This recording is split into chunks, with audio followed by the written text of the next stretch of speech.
So we just talked with Jim Danko, the president of Butler, about kind of the how and the why of innovation. Now we're going to kind of get into the weeds a little bit more about exactly what happened here at Butler over the last decade plus. And we're really pleased to welcome kind of a nice collection of experts to the stage today. We have Catherine Pagan, who's a professor in the College of Education, who was one of the first innovation fellows that helped inform the creation of Butler Ventures, which we're going to be talking about today, most specifically the Transformation Lab.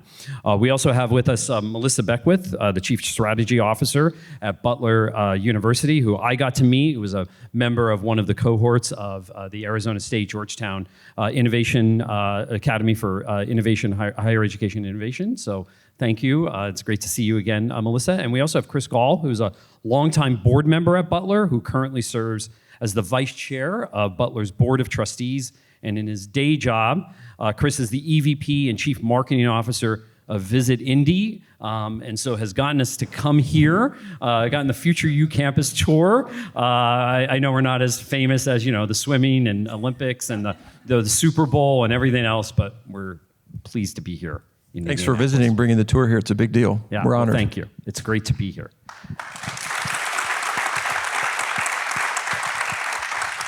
Well, and we're honored to have all of you here. But as we dive in, and Melissa, I want to start with you because I was telling you beforehand, I remember those drives on Route 2 in Massachusetts where I live around the time that you were starting to do a lot of this work and what I think of as Butler Ventures. But I know it was a journey to that point and that the entities have continued to evolve, these structures that you've set up to really carry out the innovation here at Butler. And I would just love your version of the origin story. We heard some of Jim's rationale for why innovation and the mentality across the different people at the university.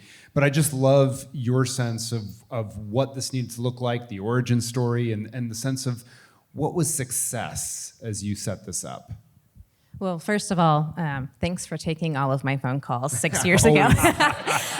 Those drive time conversations, I think, were both informative from your perspective and frankly reassuring as we were setting out to do something that there wasn't a playbook for, and it was helpful to know we weren't crazy in what we were trying to do and that something like this was badly needed in higher ed, so thank you for that. I think a couple of things that are important about the origin story of this, again, dating back 6-7 years ago, is that when, obviously Jim was talking about innovation was a big part of his, premise when he came in.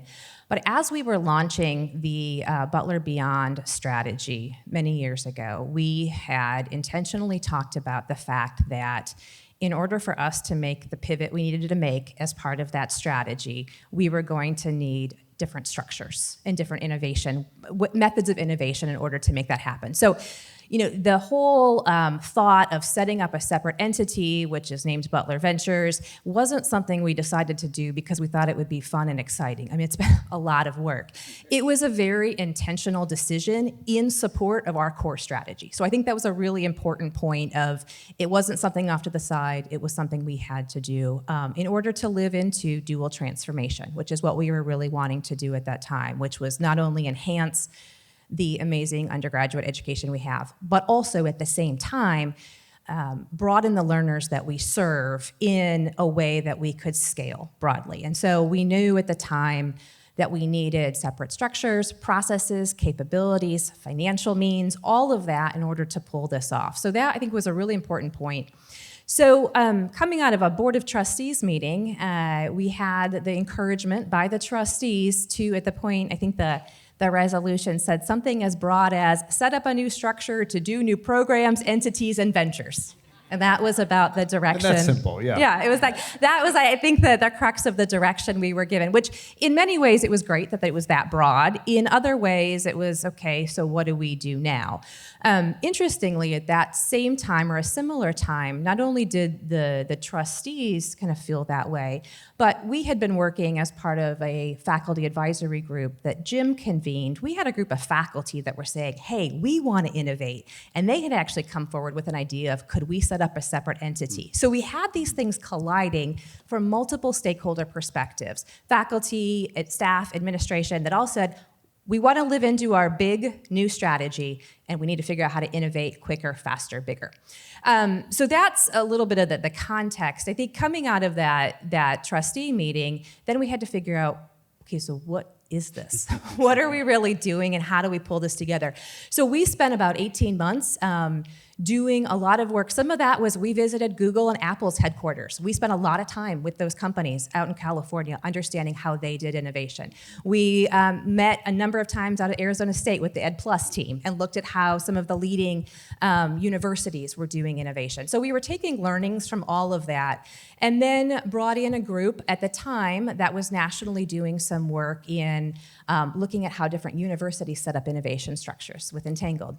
So for about 7 or 8 months, we interviewed and talked with a subgroup of faculty, with board members, with administrators, with our deans, and really talked about this concept of an innovation engine and how separate does it need to be, or how much part of Butler does it need to be. I think the original working premise was this needs to be absolutely separate, and it is a separate entity. Yet, I remember a conversation that I had with the chair of the Faculty Senate at that point in time and our then provost. And going back to a comment Jim made earlier, it was a great conversation because the chair of the Faculty Senate at that point said something similar to, it's really easy to set up a separate entity to do innovation. Actually, what would be really innovative is if we set up an entity to achieve those same results, but did it in a way that invited collaboration and actually changed who Butler is. And that has stuck with us, I think, through the design of all of that. So a lot of work went into listening to what we were trying to do or trying to achieve, which was really two things. One, Butler Ventures at the time was focused on how do we develop new models of education beyond traditional undergraduate education that are moving us toward where the world of higher ed's going. And the second is how do we do that in a way that we are bringing new revenue into the institution so that we are reducing our full-time undergraduate tuition dependency. Which is key, I think, for almost every other private institution and public institution out there these days. So